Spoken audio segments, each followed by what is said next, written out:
You're listening to Arsenal Pass, a flesh and blood podcast for players by players, and all about strategy, leveling up, and the latest news in the world of Wraith. Welcome to Arsenal Pass.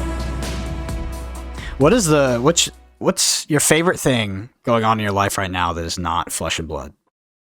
Favorite thing going on in my life right now? Really enjoying reading Brendan Patrick. Really. What are you reading?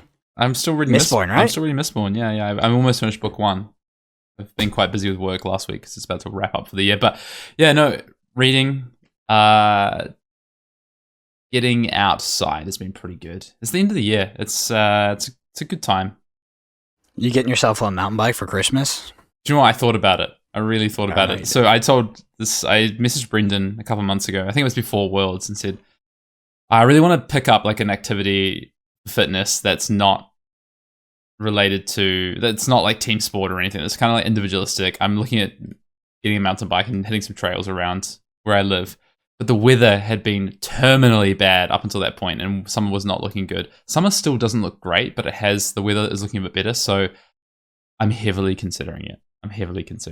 We'll see. We'll see what happens. It might be a next summer thing now, sort of end of winter next summer, but we'll see. Anyway, what about you, Brendan? What are you enjoying? Running. You're still running, right? Yeah. So I have it's great. No, honestly, it's great. So I started training a lot smarter. I have like tempo runs that I'm doing nowadays, and like easy runs. And anybody who's a runner probably knows what that is. I didn't before. I was just kind of going out there and pushing it every time. It sucked every time, and yeah, it's just not the most effective way to train. Unfortunately, right now I have a little bit of an issue.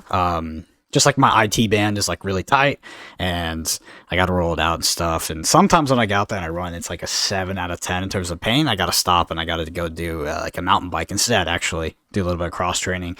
But that creeped up about, 4 or 5 days ago. And yeah, it's a little bit of a problem, to be honest, but just working through it. I've had so many things crop up during this training cycle, to be honest. I used to have this really bad pain in like the top of my left foot, and that would like radiate up to my knee, and like all I had to do, because I went and saw a massage therapist and a physical therapist, do like, your I just shoes do the up stuff. this time. Nah, I have to do this thing called toe yoga. So Toe yoga.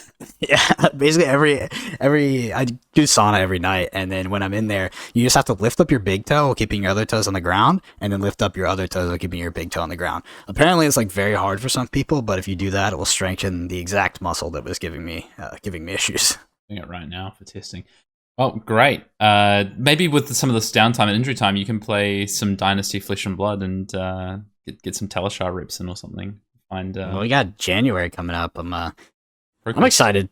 Yeah, I'm excited. I think, I'm definitely in between Kano and Icelander. Icelander's just in a fantastic spot, I believe. And then, I don't know about Kano, dude. I don't know about bringing Kano to ProQuest. It just doesn't seem like, his place to shine. Are you going to Indy? I might. I'm not going to the Battlehard in New Jersey, but I will probably go to the Calling. Yeah, surely. Okay. I was just gonna say I messaged as soon as I announced OP, I messaged Legend Story for inquiries about casting, because I would love to cast Indy actually. Because last time I was there, I was playing, and don't really feel like losing on stream again to D-Rude. That one still hurts a little bit. You were still losing on stream at Worlds. It's okay. Anyway. Brennan, what are we talking about today? All right, yeah. So today, I think there's a little bit of an ode to a former SO we did, but a long, long time ago at that, and that's just top 5 new player level up. So, what are like the 5 most important things to keep in mind as you start your Flesh and Blood journey, or maybe you've been playing for a little bit, that will help you get to the next level as fast as possible?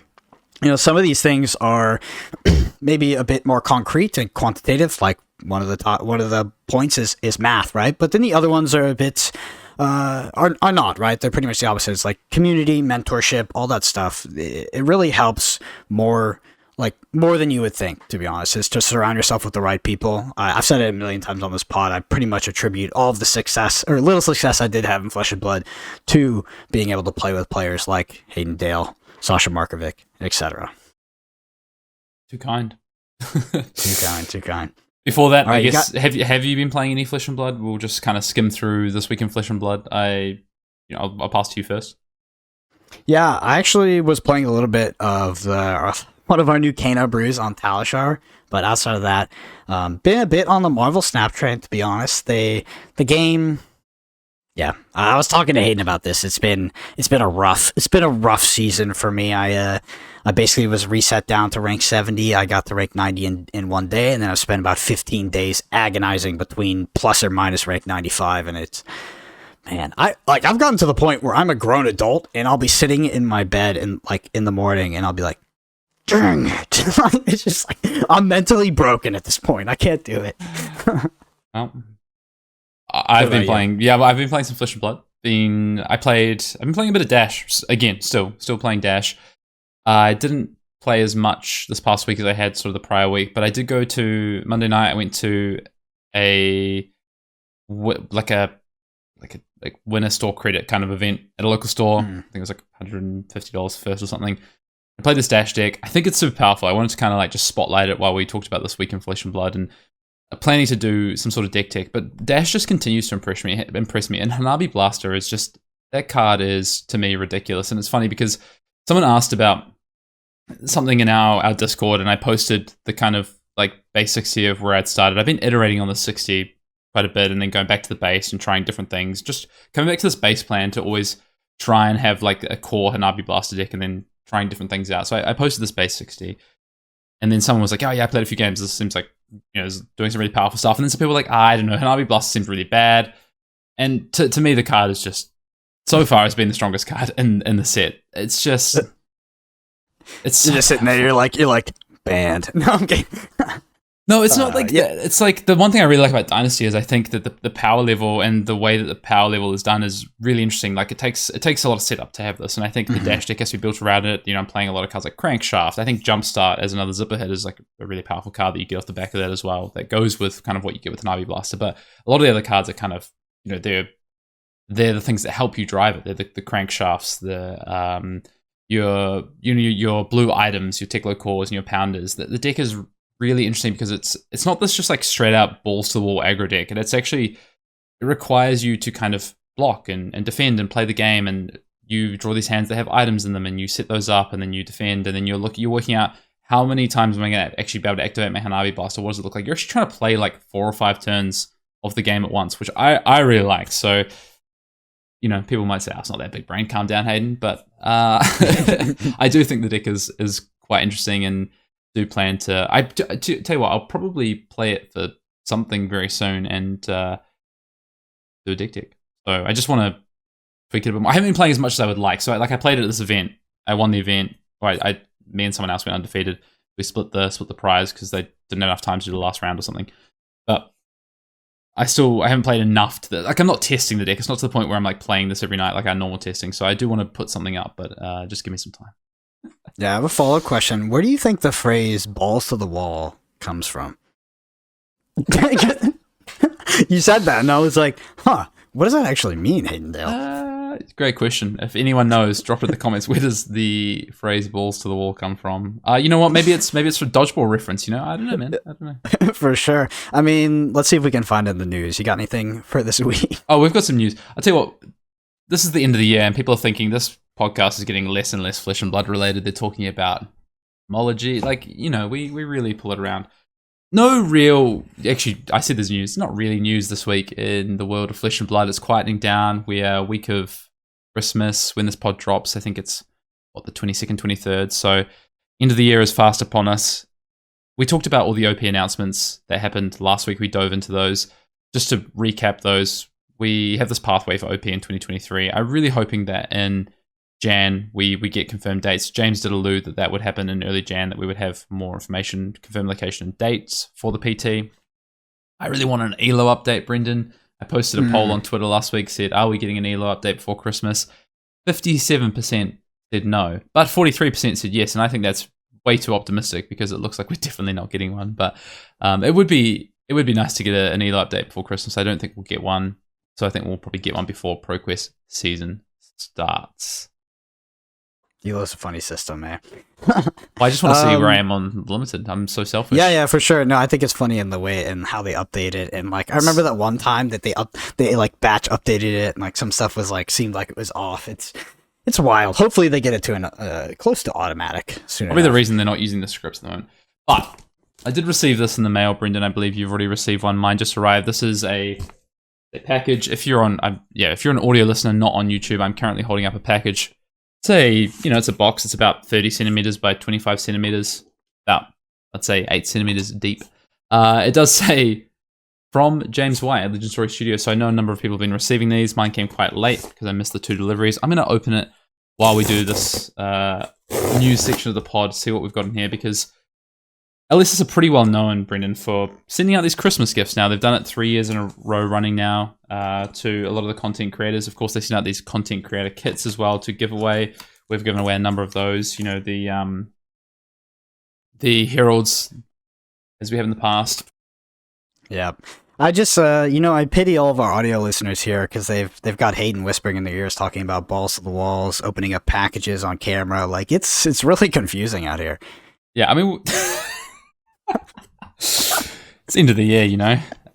So I do have a shitty Christmas present from James White. James White's trying to get us demonetized. We don't actually monetize YouTube, so it's fine. We can swear all we want. We just generally keep it pretty clean. A very nice thank you note from James and the team there. That's come in this box. I now feel like I'm Fluke Box. I feel like I've started a box opening channel. There's some cool stuff in here though. There is a pair of flesh and blood Christmas socks, Brendan. They look like cracked bauble. Yeah, they're cracked bauble, the Christmas cracked bauble from last year on a pair of socks. I'm holding those up to the camera. You can't see them if you're on audio, but they look really cool. I'm going to wear those on Christmas Day. It's guaranteed. That's happening. We do also have playmat here. It is looks like it's the shitty Christmas present playmat. If I can, haven't already seen this. Looks pretty cool. Very nice, very nice. And of course, the shitty Christmas present. And there's also a cold foil crack bauble in here. So very good. Very cool that they send this out to, content creators and members of their community. I think LSS are really aware of what's happening in the community, which is awesome to see. Anyway, Brennan, that's the news. Yeah. So they left the... Oh, never mind. Wait, what? No, so by the way, just obviously there's discrepancy between our packages. That's okay. I see they might like one of us more. My shitty Christmas present is actually turned into an ornament, and it's hanging on my tree right now. I did it with my crack bauble. Highly recommend you do. I did that with my crack bauble last year. Yeah, I did Nice. that with my foil crack bauble, but we don't have a Christmas tree this year, so I know. Who are we? Anyway. Well, speaking of Christmas trees, let's head to the Command and Cookout and queue up some of the Barbie. We've got something from the Arsenal Pass Discord here. A user codename MMB. That's what I'm going to shorten his name down to because it is quite controversial. It says, they say, why does it seem like LSS wants to make Ranger so convoluted? How would you fix it? Well, I think this is actually... If you look at Flesh and Blood cards, they tend to value on hit effects with a actual numerical quantitative value, which does end up being subtracted from the attack value of the card. Most of Ranger's cards have that. That's why it seems to be fundamentally under curve, right? Just seems to do less damage than most other classes. I mean, Brute is a bit in the same category there. But at the same time, Ranger has to jump through hoops to even attack with their cards, right? They have to have a bow, they have to load it into their arsenal, and then you have these sort of dreaded turns where you end up just not drawing the arrows at all, and it feels quite clunky. But outside of that, I think that Ranger has actually improved quite a bit from where it used to be, especially with the introduction of Lexi. It seems like much more of a fully realized Ranger at this point. Fully functional, right? It's kind of live to perform well at tournaments. But Azalea maybe still lagging a bit behind. I think it's really one sort of very good piece of equipment or, good suite of cards for being a respectable deck, and it arguably is there already. You saw its performance before the World Championships, sort of preying on some of the aggro decks. So Ranger's come a long way. I think that, but to answer the question of why it's so convoluted, I think it's because Legend Story Studios has overvalued the on-hit effects of some of the Ranger cards and undervalued how clunky it is to have arrows in your deck as your primary means of attack and to not have a weapon. Interesting one. I think the convolutedness and the power level are separate in my mind. So I get what MMB is talking about here in terms of the asking about how convoluted things are, because this whole idea, flavorful is what I'd say. It's very flavorful. You have your arrow, you knock your arrow, and you bow, you shoot your arrow. It all makes sense, right? But it leads to gameplay sort of patterns, first of all, that can be a bit more complex. I don't even know if I'd say convoluted, to be honest. I might disagree on that a little bit. I think some aspects of Azalea have felt like that, and maybe some of the cards that have come in future sets prior to Dynasty. I actually think Dynasty simplifies things a little bit, but so there is some added things there, but it's not, I don't think that's necessarily related to power level. I think there's a second thing that's happening, which is what Brennan just talked about, which is that the cards, a lot of cards, especially original cards when we had Azalea, did feel overcosted, basically. And I think there is, but it's not, it's hard because I think that it's overcosted potentially by like half a resource point, and you can't have half resource points. I can't pay 1.5 for an arrow, which is really what I would like to do. And I think LSS might even, they try and find abilities to balance that. It's like, this could cost 2, but it would be bad. If this costed 1, it would be overpowered. And that's a really hard balancing act, right? Like, how do you find the in-between of that? And often LSS will try and balance that with small tweaks to the text line of the card, or maybe there will be a power increase or a power decrease to make that happen. But they can equally do the same thing where you unbalance the card to be powerful or just straight bad. So I think there's 2 streams of things that are happening when it comes to Ranger. There's the I'm going to call it complexity, because I don't even think it's the necessarily convoluted. I think the next piece is just the power rate and what that means for arrows. All that said, though, I think Lexi is in a phenomenal spot right now in this classic constructed meta. We just saw Lexi 9-0 the Battle Hardened in Singapore and take that out. Lexi is something that I'm considering for ProQuest season, depending on what the meta that shakes out like. I don't think it's cut and dry, but if I was to say, okay, I do think it's a bit complex, like the question's asking, how would you simplify things or go about fixing it, quote unquote? I would like to see potentially some aspects of either the combat chain or more traditional things that we associate with Flesh and Blood come into the Ranger side of things. So I think we've seen that a bit more with some on-hit effects that interact with your opponent from Lexi, and then from Dynasty we've seen that with cards like Drill Shot, and Heatseeker's an interesting card because that still interacts with more traditional things that Ranger does. That's kind of what I mean. Those are those more traditional things. You hit, you get a card from your top of your deck face up. It's another thing you have to think about with the face up aspect. I'd love to see some things that are a bit more maybe traditional aspects. So whether that's, attack reactions for Ranger, whether it's, do we even get to a point where Ranger can play attack actions and not get as punished for playing them? If you want to build a Ranger deck and you go and put 20 non-arrow attack actions in your deck, they're gonna underperform, right? Your weapon access is as a bow. You've got these attack actions. If you don't draw an arrow, how do you balance it? Like, do you remember when people played Redliner and they would try and play like Ravenous Rebel, Snatch, all these good generic attacks, and then they would play arrows, and it's like, oh, this turn I drew all arrows and I can only load 1, or this turn I drew no arrows, I can't load any. So I would like to see a way that maybe Ranger can get a little bit less punished for building that way. Just it gives a different avenue to play. Yeah, I would definitely agree with you on that. But also echo your statement there of Lexi's sort of potential power in the current meta. I agree with you, and I think that the deck arguably has already seen a breakout, but will continue as we progress. And if we ever do get into these hyper aggressive metas, like the Ice Lexi deck can be devastating to things like Briar, and it's not fun to play against. So yeah, I remember when I played the Battle Hardened here in Dallas, there was an Ice Lexi that went undefeated in Swiss. Unfortunately, lost in the first round of top 8 till I think I old him. But Ice Lexi is very, very good against aggro decks, or Ice Lexi, quote unquote. Yeah, no, I think more traditional Ice Lexi is what I would look at. But the good thing about Lexi is you get to play an aggro disruptive deck. It's something that's quite unique in Flesh and Blood. So you have disruptive decks in the form of, you could say, Ultim and Icelander, and those decks tend to have, they're not coming in with these attack actions. They're not using the combat chain as aggressively. Icelander obviously with Bullander sort of builds, but it's not about the on-hit effects of the attacks, and that's really interesting from the Lexi standpoint. Plus you get access to all the same cards, Hypothermia, Channel Lake Frigid, so into really aggressive metas, especially ones that are preparing for Icelander a bit more with access to resources. Don't worry about them having resources, just hit them with Chilling Ice Veins and damage, just kill them. Plus also have the disruption element. I think it's quite cool. Yeah. So We're close. We're close to say the least. For Ranger could break out, I think, with Dynasty might have been the set, but maybe Outsiders here will provide Ranger a little bit more support, and we could see Azalea pop up to be that sort of premier tier 1 deck. That'd be interesting. Yeah. But yeah, on to the. Well, is Azalea coming? I was just gonna say, it sounds like from this interview that James White did the other week with the French sort of premier channel, Le Fidia, that we might be getting Azalea. It sounds like we're getting Azalea. Is this a Starvo treatment, or is this Azalea somehow in the set? Like, it's really interesting. But we're in the pits, right? So I don't know. Ranger's not far off, like you say, and it might even have all the tools it needs. Heatseeker is a phenomenal card, and Drill Shot's pretty good as well.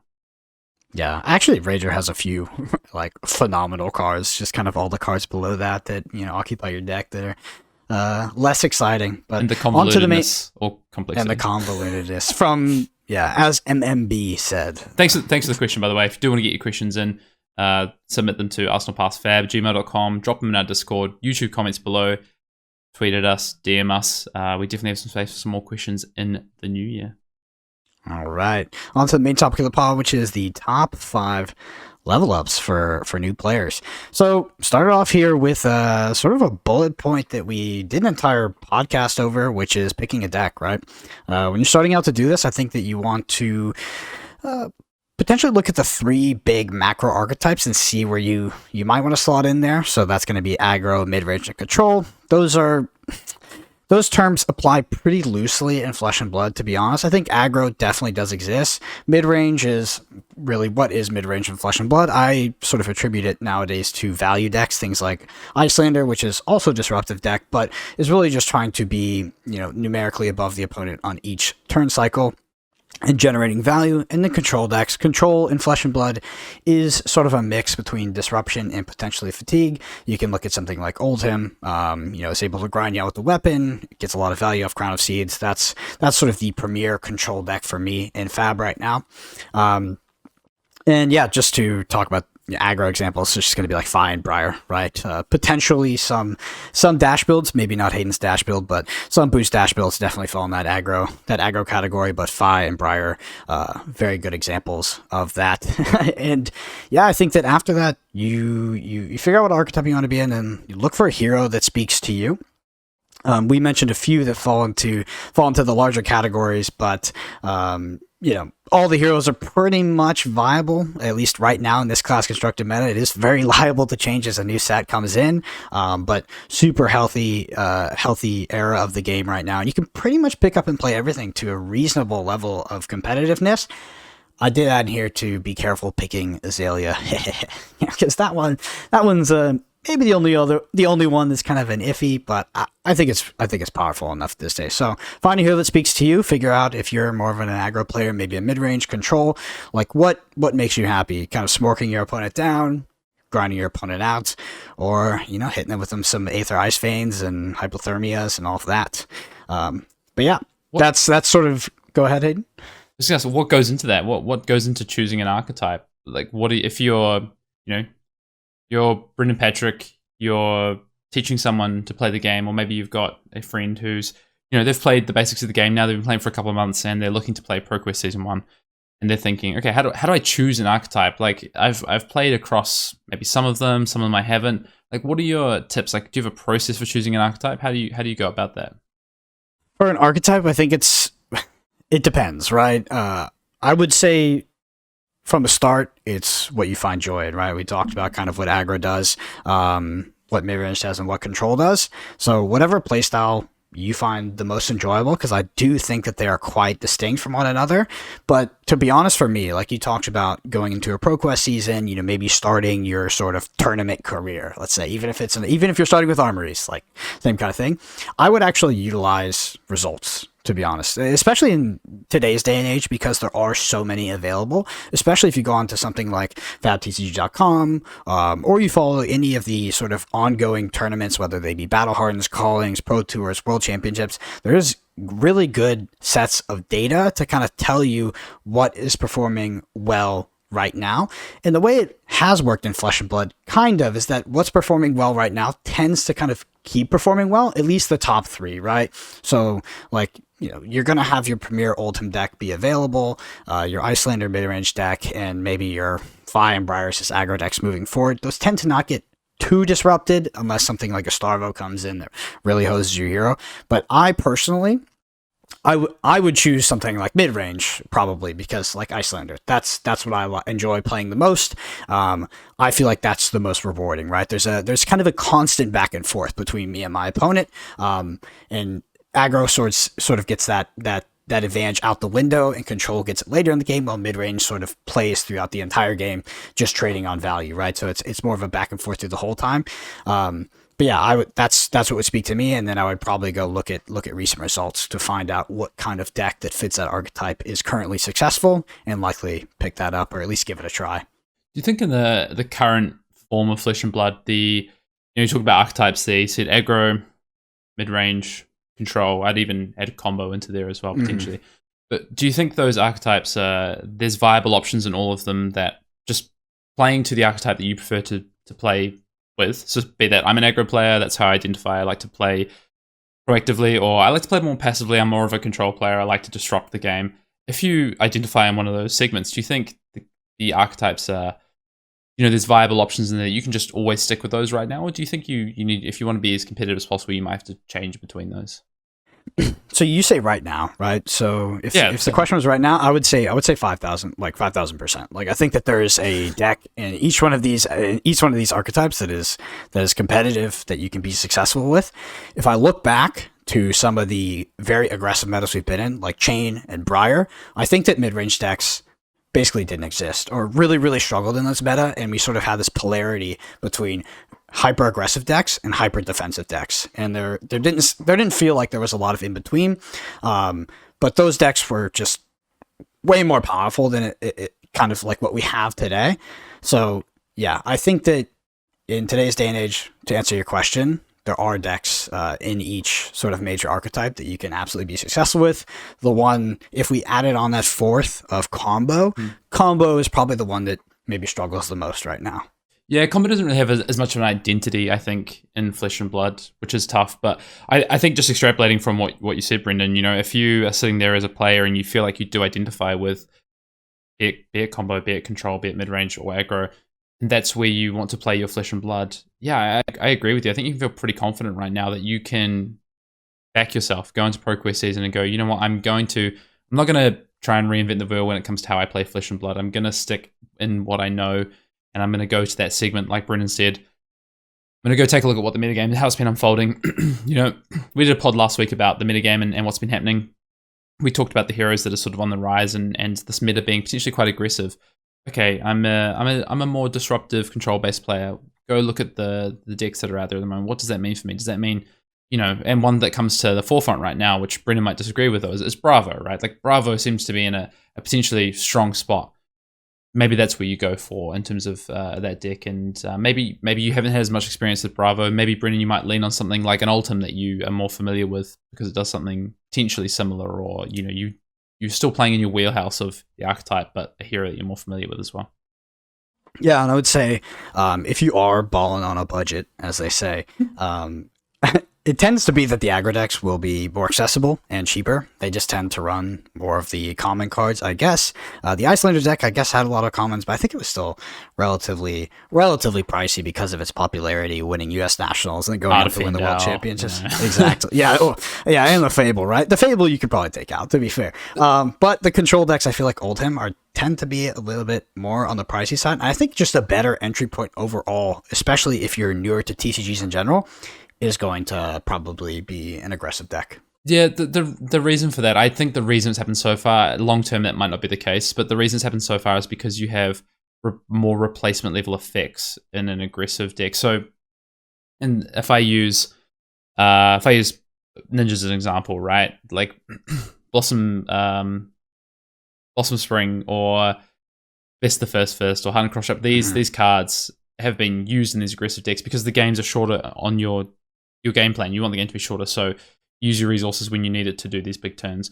Whereas on the flip side of it with some of these, and so there's a lot of those options at common and rare, whereas there's less of those options for a deck that's more built around the equipment pieces, which we've seen with decks like Ultim, decks that want to have this defensive availability. So like Skullcap, Crown, Tectonic Plating, all these cards are really important to it. So I think that is true. Also, the other thing as well is that some of these more control or combo based decks like to swap their equipment a bit more. So Iceland are pretty well known for playing like Coronet Peak plus Crown of Providence plus Alluvian Castellas plus Tunic, etc. There's gonna be a lot more legendaries in some of these decks as opposed to aggressive decks that go, this is my plan, I'm gonna enact my plan, I'm the proactive deck, I can keep my equipment pretty simple all the time. Yeah. So the next point is actually one I'm pretty excited about because it's kind of recent. At least it's recent to our previous podcast on sort of new player level ups. This was definitely not on there, and that's online resources. This is a few things, to be honest. So we already talked about decks, right? So decks on fabtcg.com, they're quite good at recording these battle hardens, callings, pro tours, worlds, and getting the top deck lists and posting them online for everybody to have access to. Also, ProQuest, they get a lot of deck lists out of ProQuest, as well as put out sort of meta analysis and things like that. And it's a fantastic resource if you're trying to be successful in the ProQuest season, especially as it adapts and you go from week to week. Just an awesome resource.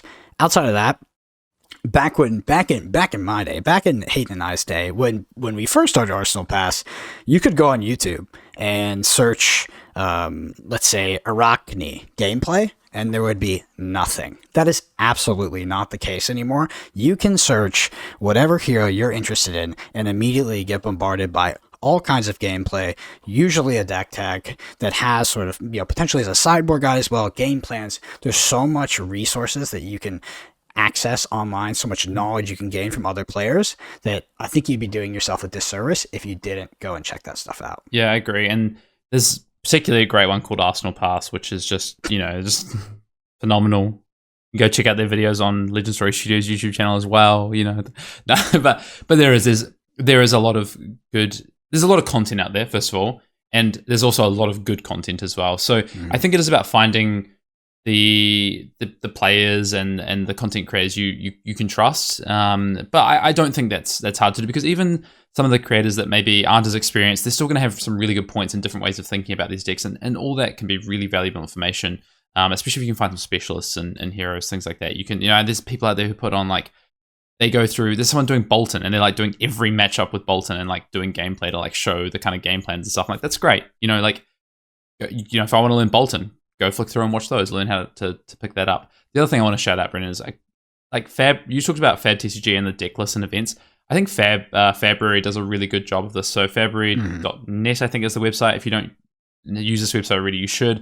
It's great for deck lists. It's great for card resources.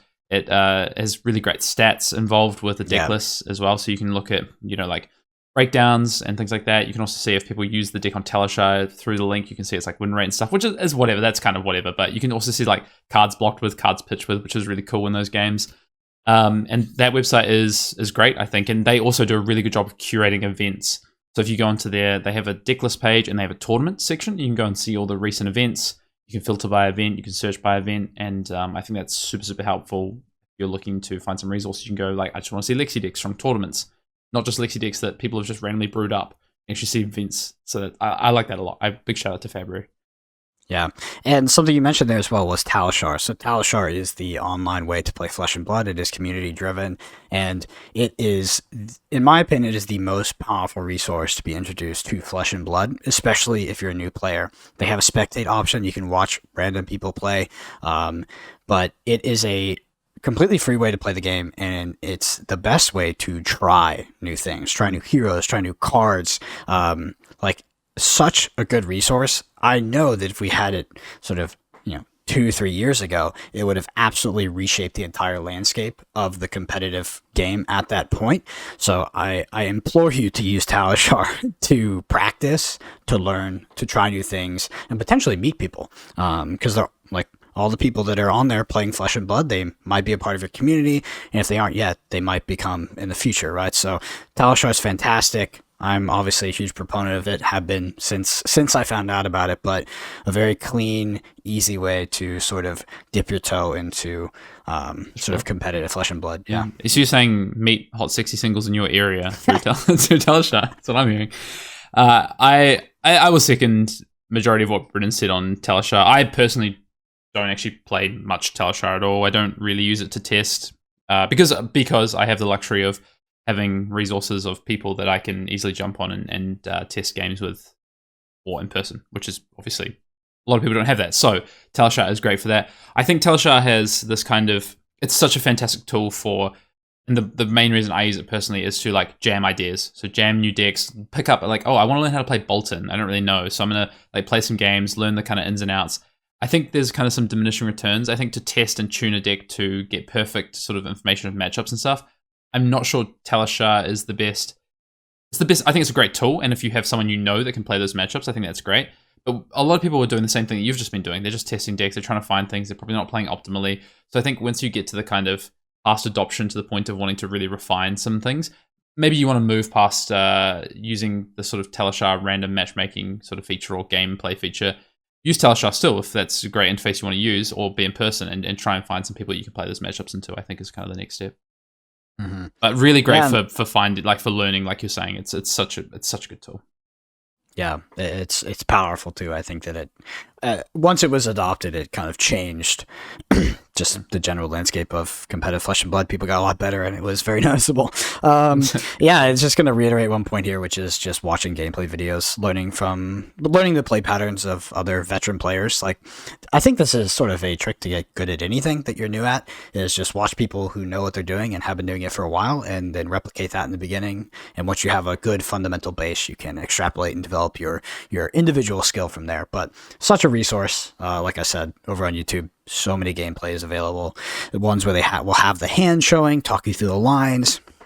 Utilize it if you want to get good quickly. So, next up, and this is also a new point for us, not because it didn't exist, but I think we had less of a focus on it. There's less of a lens on it. It's quite a popular topic nowadays, and that's math. So, Flesh and Blood is a very mathy game. Just in the sense of like how the cards are developed via, would you call it? I don't know if you would call it an algorithm, but they have some sort of. It's an art, not a science, but they have some guiding principles of design that they use, which revolves around the idea of 4, basically, is kind of but yeah. Exactly, right. So there's like a pretty consistent the formula for how they develop the cards, and they try to keep things on like a relative power level. And if you understand that, then you can potentially spot cards that exist above that level that have maybe broken some of those rules or stepped slightly outside of it, and build your deck from that. That's how some of the best decks in the game that exist right now have been built. We're just looking at those numerical values. So Hayden talked about the rule of 4. I want to talk about another way of looking at it, which is on the individual card basis, which is the rule of 8. So an example of this would be Raging Onslaught from Welcome to Wraith. Basically, if you add up the attack value, the defense value, the pitch, so red would be 1, blue would be 3, and then you subtract it by the cost, you should get to 8. This is not going to blow your mind, right? You're going to realize this is on most cards, and the cards that it's not like that on is because there's some text in the text box that they're valuing at 1 or -1 or something like that. What you can use this for is finding cards like Pulse Life Harpoon, right? So the ability on Pulse Life Harpoon, if you do that little math equation, is actually valued at 1. But if you think about it, Pulse Life Harpoon, you get information. You look at your opponent's entire hand. You potentially get to snag a critical card out of their hand and force them to block. And that probably is worth more than 1. Thus, Pulse Life Harpoon is one of the more powerful cards in the game. So just by sort of keeping that rule in your mind and evaluating new cards, it definitely helps to sort of, especially when a new set comes out, find out like what cards potentially are a little bit too powerful. What should I be looking at first? Yeah, I think the great thing about Flesh and Blood is a lot of different ways you can cut and look at power level of cards, how they're going to play, doing this kind of face level evaluation like Brendan's talking. I think for me on the flip side of that, I look similarly to that. I'm less interested in kind of the I guess the total value is a good way to look at, like, is this card potentially above rate? That's a good, like, starting point, I think.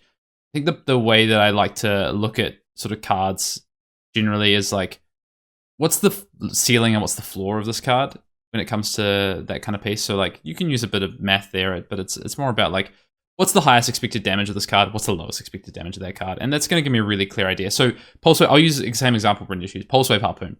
What is the floor of that card? It's a 1 for 4. That's the floor of that card. Or a defense for 3. That's the floor of that card. Pretty good. Yeah, it's at red. So it's okay. It's okay. You could say, okay, it's got boost, and if you're playing a full mech deck, you can always ensure that has go again. So it's a 1 for 4 with go again. Okay, good. We're about on rate. This feels pretty reasonable. Defense for 3. But the ceiling of that card, if I get the best card out of my opponent's deck, out of my opponent's hand, let's say I'm playing against a Bravo who's looking to Crippling Crush me next turn, I pull that Crippling Crush out of their hand.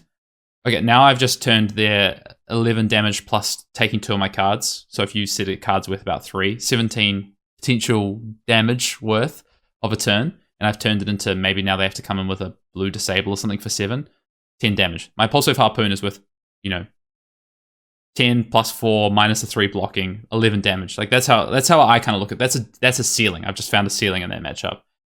So that's kind of how, a bit different, but we're doing basically the same thing. We're just getting to it different ways, which is trying to understand what is the value of any particular card in Flesh and Blood. 100%. And a good example of that as well is like if you looked at a card like Aether Wildfire and you evaluated it the way that I talked about, it wouldn't be very impressive. But if you thought about the ceiling and putting, multiple cards on that combat chain and getting that bonus effect, then you would realize, okay, the ceiling on this card is crazy. That's pretty high. You evaluate, it's pretty high. It's probably one of the highest of the game. But you evaluate the floor and then you build a deck that can hit that ceiling as consistently as possible, and boom, you have a combo deck. That's it. Yeah. I want to compare something we've talked about previously. So I think we did a podcast similar to this, sort of like five level up tips. We did a pod like this in one of our first 20 episodes we ever did. And one of the things we talked a lot about was winning turn cycles. And that's effectively what we're talking about here to an extent, is where a turn cycle is so important in Flesh and Blood. And it's, if you win every single turn cycle over a game, you'll probably win the game majority of the time. If you sort of eke out value of every single turn cycle of the game, how do you do that? Well, you do the thing Brendan just talked about. You get the most out of a card, you get the most value out of your hand, and to understand each individual card is going to help you do that the most. So I think with this, if I'm talking about actually applying what we've just talked about here, the place to do this is deck building. You apply this during deck building. You can apply this when a new set comes out and you're trying to look for cards to put into your deck or to build around. You can also apply this when you just drop your 4 cards and you go, okay, what is the actual value I can get out of this? And that is what I guess I'm getting at, is getting back to this idea of winning turn cycles, which is really important right now in Flesh and Blood. It's become important again because the game has gotten a bit fairer than maybe it has at other points.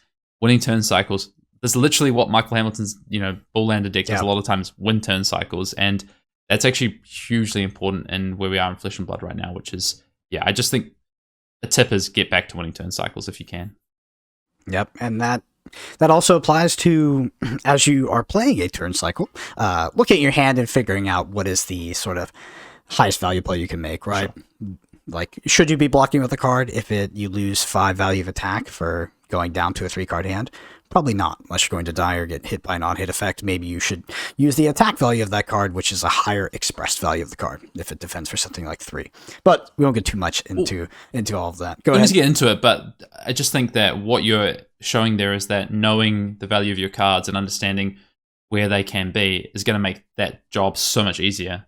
You drop your hand and it's like, oh, I know what this Wounded Bull can be worth. I know what this Aether Wildfire can be worth in my deck. And it makes your turn-to-turn playing turn cycles just infinitely easier. So it's like this kind of, start somewhere, build into something else. Yeah.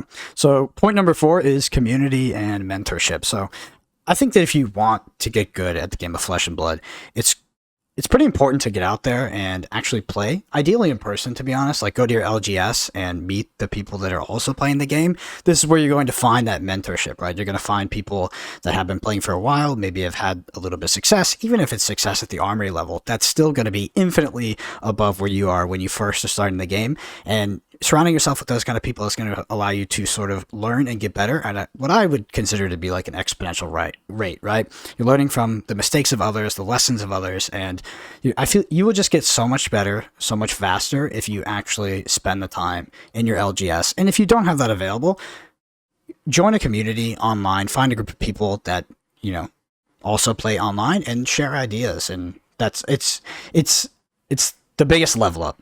I think I said it already in this pod that I was terrible at Flesh and Blood until I met the right players, right? And they helped me become good. And that's just how it is, right? Nobody really does it on their own unless they're maybe Michael Hamilton. Don't sell yourself short. You weren't terrible. You were just bad. Like, it's, what it would... No, I'm kidding. But I couldn't agree more. Like, not only is, first of all, Flesh and Blood community is freaking awesome, which a lot of people who listen to the pod know that. We have an awesome Arsenal Pass community, but I know a lot of our Arsenal Pass listeners, they're more part-time players. They can't find as much time to play as they want. They might consume a lot of content. I know this because people tell me this. I've heard from our listeners, shout out to you guys, what you like about Arsenal Pass and what you like about other content you consume and how much you actually play Flesh and Blood. And one of the cool things I think you can do, though, is you can be involved in communities physically or online, like you say. And I witnessed this past weekend. We did this here in Sydney. We got some people together. We did a 4-hour kind of like session where people were starting to get ready for ProQuest. And I think what happened in that 4-hour time is people came together and they started talking about the game and they talked about the decks they wanted to play. And everyone came with the idea of, I want to get better. I want to come away from this 4-hour session with some improvement. And that's all I think it takes, is like, you could go to your LGS once a week. Yeah, you could go and jam some games and play some, just like do your own thing, play your armory games and piss off afterwards and head home. Or you could go there, you could interact with people, you could be involved with your community, you could ask people who, you've played against after the game, hey, what was that matchup? Like, how do you find that matchup from your side? What are the most important things for you? You can actually be having this sort of idea of, I want to learn through every game I play. And honestly, I think it's easy in Flesh and Blood because people are so good about it. Everyone they're happy to chat, they're happy to share, they're happy to learn from each other. And I got to see this on the weekend, and I think that can be replicated in any LGS around the world, which is really cool. Yep, 100%. All right, the last point is something both Hayden and I can speak to, and I think the most critical part of actually hunt. Oh, no. being good at like anything in life, which is learning from your losses. Oh, good. Yeah. So before we get into sort of personal anecdotes, I want to talk about the pitch stacking trick, which is something we've said many times on Arsenal Pass. But the story goes, I was at a pre-release for Monarch, and I was sitting at a table, and the player next to me lost the game, and looked over, and he was like, I don't know what I could do. There's nothing I could do. And I saw how big his deck was at the point. It was very small. I think it was like 5 cards. So certainly, at this point, was very likely to be on second cycle, and yes, was. So had pitched cards in their deck, and I was like, okay, I hear what you're saying. Why don't you flip over your deck? So flips it over, fans it out, and I just like, okay, would you ever want to draw any of these hands? And he said, no. I was like, great. I mean, there's a learning point right there, right? Because often the cards you use for resources in Flesh and Blood, depending on what format you're playing, I guess, you will have to reap what you sow. They will come back, right? So the second cycle of Flesh and Blood is theoretically perfect information, right? If you can remember it, and you're pretty much almost completely in control of that, and you can practice setting up to play that second cycle and maybe not just drawing multiple 4 hands of blues and potentially being able to win some of these longer, grindier games.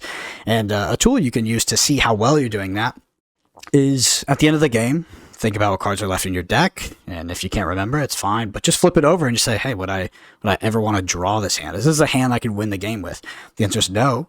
Then you likely have a lesson you can learn from that, and you can focus on doing that in future games. It's not always going to be the case. Sometimes you're going to want to sort of be hot out the gate and trying to win the game early, and if it goes late, you just lose. But I mean, often what I find in limited, depending on what format, maybe less Uprising, but you do reap what you sow when it comes to the pitch stack, and you can adjust that sort of play cycle, right, by pitching a red card, by over pitching and planning for that later game. We'll get accused of trying to bring back Second Cycle again, Brendan. It's a great example. Like, there's so many things you can look at like that. And yeah, some games that might not be relevant, right? Like Brendan's saying. But the games where it is, there's a lesson to be learned effectively, like you're saying. And there's so many things like this. You could be playing a game and, you get to the end and it's like, I have a piece of equipment left with like a defense on it. Like, or, I have a piece of active equipment. So Snapdragon Scalers, like Goliath Gauntlet, whatever it is. And I'm dead and I haven't used this. Or I won and I haven't used this. Like, there'll be a lesson there. Where could I have used this? Backtrack through the turns. Am I too conservative with this card? Did I just not draw the right hands to use it? Did I have a hand, like Brendan said, have I set up a hand where I could actually use the Snapdragon Scalers and could have won the game? I just had to get through to that standpoint. There's all these different things. And it goes back to the previous point Brendan made about, community and mentorship and things like this is a lot of the time someone else will be able to help you point that out if you just ask, which is really cool, I think. So definitely recommend getting on board with it and trying to every game of Flesh and if you want to get better at Flesh and Blood and you want to do it quickly, the best way to do it is to make sure you learn something from every single game you play. Just make sure that you don't walk away from the table until you've learned something from that game. Win, loss, whatever it is. Like, just be like, what could have gone better that game? Even if I won and it was a breeze of a game, was there something that could have been done differently? Did I sideboard correctly? There'll always be a lesson. If you sit there and make sure you learn a lesson from the game, you'll find something. I guarantee it. There's so much happening in a game of Flesh and Blood. It's impossible to not have something to take away from it. Yeah, and over to a sort of personal story of learning from your losses in Flesh and Blood. When I first started playing Flesh and Blood, I was playing here at Reaper Game Store in Dallas, Texas. There was not a big scene. This was back in 2019. So very small group of players that would come to the LGS and play Welcome to Wraith Alpha Draft or Constructed. And prior to the first Austin calling in 2019 there, I had amassed quite a record at my armory. I was a little Andy Armory champ here in Texas. I was undefeated. I was in something in like the 20 something and 0 or 30 and 0. And I went down to Austin, and my first game at what was the Battle Hardened back then, which was a Friday event where you would play like the devs and or James White as well as other players, and if you beat him, you would get the lore book. My first match was against an unknown player that had flown from across the sea named Sasha Markovic, and I lost. So I went from pretty much never losing a game of Flesh and Blood in my life to the first game as I went to travel this tournament losing. And, I learned a lot from that. I learned that, I'd probably reinforced a lot of bad ideas by doing that much winning. I had become a bit myopic in some of the things I was focusing on, and it was the most helpful game of Flesh and Blood I'd probably ever played up until that point, and was a critical moment because I was able to adapt and adjust on the fly. That was on the Friday, and then I went on to get second in that tournament the next day because Sasha, mentorship community, helped me and told me why I sucked and why I lost. But I think that losses are just so powerful because they force you to learn, they force you to adapt. Wins, ideally you can learn from your wins and you can look at things that you didn't do optimally or correct, but losses, they hit you in the face. They will force you to learn or to adapt, or you will just simply keep losing. One of the things I love about learning from losses in Flesh and Blood as well is separating your play from the deck as well, I think is really cool. So I recommend this. Is a lot of times people will lose and they'll go, yeah, this deck sucks, whatever, burn it, trash it, whatever. Or the opposite, they'll lose and be like, like I lost because of XYZ and not really focus on the deck. I do that too much, I think. Like I'm on the opposite side of like focus more on my plays rather than the deck. I think you need to find a balance in the middle ground of like, okay, what can I learn from my losses as a player, as just my what's the word I'm looking for? My turn to turn, my mechanical play. What can I learn from that, or my strategy play? And then also, what can I learn about the deck I've just played? Because Flesh and Blood Constructed, and actually Draft as well. It's both. It's all about the marrying your play and the deck that's in your hands, having the right deck set up, having the right 60 cards, having the right draft deck that you've put together. What can I learn from the draft, my construction, etc. But also from play. And I think somewhere in the middle is like the ideal ground. Yeah. Easy definitely. said than done, though. Yeah, for sure. I mean, I think that's the biggest sign of a mature and experienced and in like my idyllic professional Flesh and Blood player is someone who is able to separate from emotion during a loss. Like, I think that's something that most of us, when we start playing games like this, your first few losses, like, you might get a little pissed at like some variance or something. But I think maturing as a player in this game is being able to separate from that and evaluate sort of your individual decisions, aside from, blaming something like this variance or this deck, and appreciating the variance for what it is, right? And why it exists. And, sometimes things are just like that. But yeah, it's all about how you view it. And I think you can, the faster you start learning from your losses, the faster you get better in Flesh and Blood. Yeah, I got to give a shout out to my man Dante Delfico. He's just Yeah. as a pillar, he really embodies that. I love you, man. Don't ever change. Yeah, he sneaked across the line in terms of getting his pro card without learning that lesson. Let's say that. Well, yeah, Hayden, that's it for me. Those top five level ups for new players. So quickly go through them. Number 1, picking a deck. That's pretty prerequisite, to be honest. Online resources, critical. And nowadays, in today's Flesh and Blood, math, obviously a hot topic. Michael Hamilton taking down massive tournaments, World Championship and National Championship back to back. Mostly attributing to math, but also incredible tight micro and macro play. Community and mentorship. Get better faster. Surround yourself with other people that know the game better than you do. And then finally, learning from your losses. Hey, anything you want to wrap that up with? Tie it up with a bow, put it under the Christmas tree? Always. No, I think basically I would just harp on, particularly if I had to point to one, I think community and mentorship, I think, is something that you can replicate even if you don't have an LGS. With the online resources we have, if you aren't on the Flesh and Blood Discord, jump in there and find the channels that suit you. The moderation. Don't try and do everything.